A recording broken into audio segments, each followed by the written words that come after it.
Do you remember a little while back when Axial and Proline got together to create this awesome special edition SCX10III K10? It had a lot of people talking. They loved this body and they liked the chassis underneath, but the price was a little too expensive for some. Well, it looks like they fixed that problem because Axial just came out with a new SCX10III you have to see. It's actually a base camp ready to run with the Proline K10 body. You just don't get the Proline accessories that we saw in the special edition truck. This ready to run will be available with the black body or a deep blue body, but that light blue body, that's exclusive to the Proline truck as well as the decals. And because of those differences, this truck is less expensive. This is gonna mat for about $450. Remember, that Proline truck was about $600. Let's take a quick look at the truck. I like the black body, but I'm a little concerned about scratching it up right away. You know how black shows those scratches. I like that they have clear windows. We've got the Chevy logos, even the chrome Silverado logo on the side. Chrome molded front bumper and grille, headlights with LEDs behind it. There's actually amber LEDs in the marker positions of the front bumper.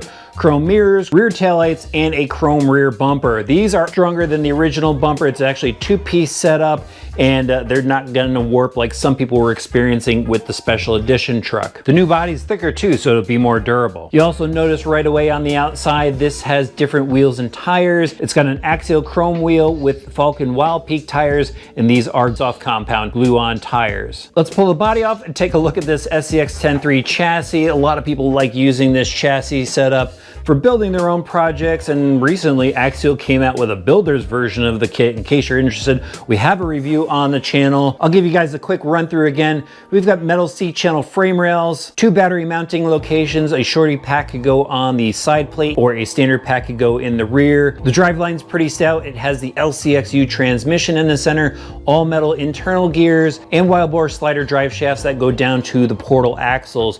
Metal gears inside the portal axles. They have rubber seal ball bearings inside, and they also have the universals up front, so you get that 45 degrees of steering.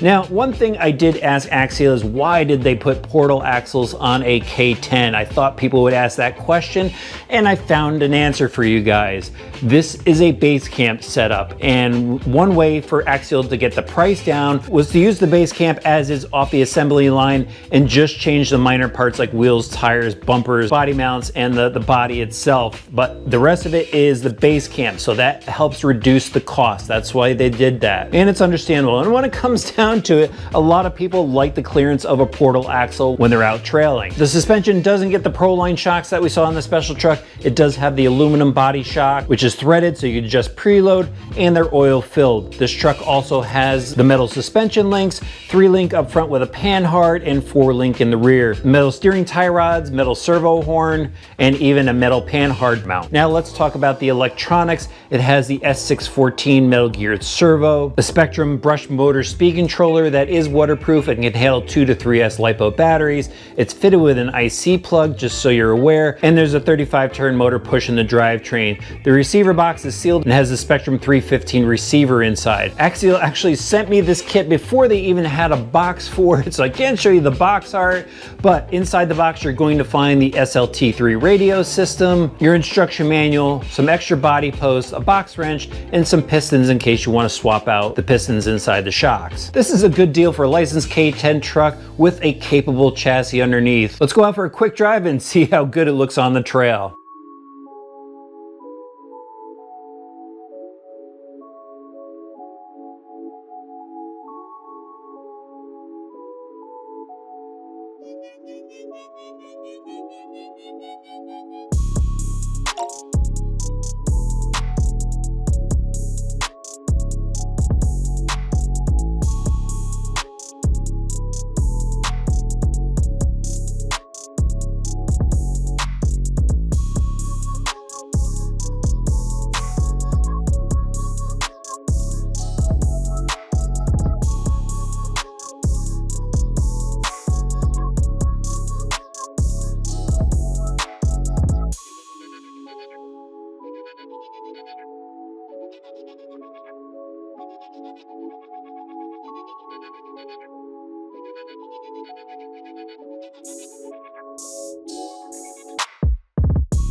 Well guys, it's been raining a lot and it's super humid out right now, so the rocks aren't drying up, but I got to get some runs in on this K10, and so far it's been a lot of fun. Watch this descent here.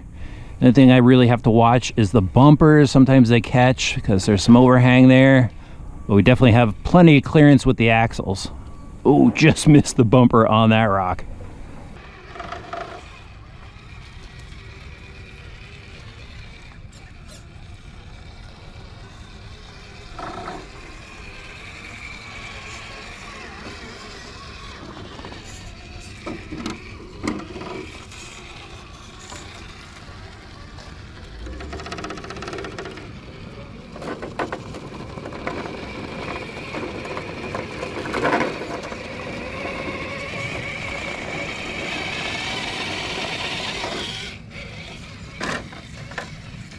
I love coming through this section right here because it really shows how much clearance those portal axles have.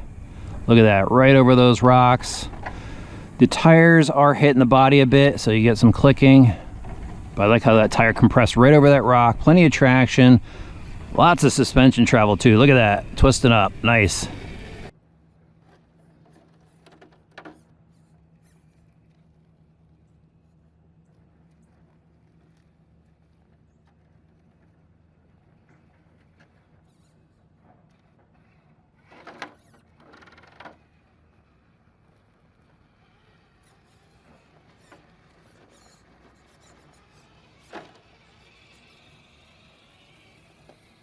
This windy root section here is really cool to go through, and when I get at the end, you'll see how much steering travel this thing has.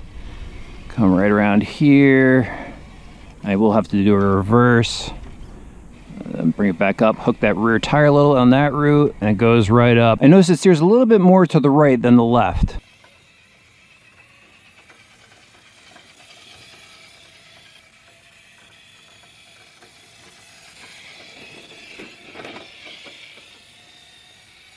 We'll crawl up this ledge on an angle.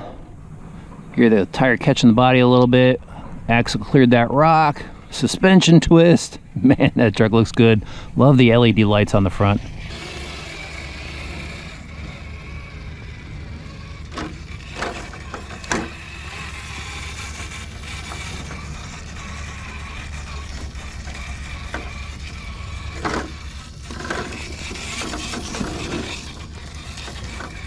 There's a tricky spot right here. I might catch that front bumper. Oh, just cleared it.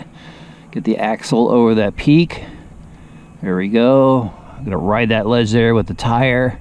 Oh man, that looks so good. Nice smooth throttle control. Man, the base camp is just a fun truck. Just have a quick wrap up for you guys. It was another great drive behind the wheel of a base camp. It's a really capable platform and well equipped. It's got the Air 45 axles, it's got metal gears in the transmission, aluminum shocks. It does have metal links. It's the smaller link, but at least they're metal. Metal frame rails, good electronics to get you going, and this body set. I really like the K10 body. It's got a lot of style to it, and this is just a really good truck for any level of RC enthusiast. And right now it's at $450, making it, I think, the least expensive licensed Chevy 110 scale K10 that you can get. And if you love square bodies, I would say go for it. I'll have links for it in the video description below. Throw the video a like, subscribe, and let me know what you think about Axial's new release in the comment section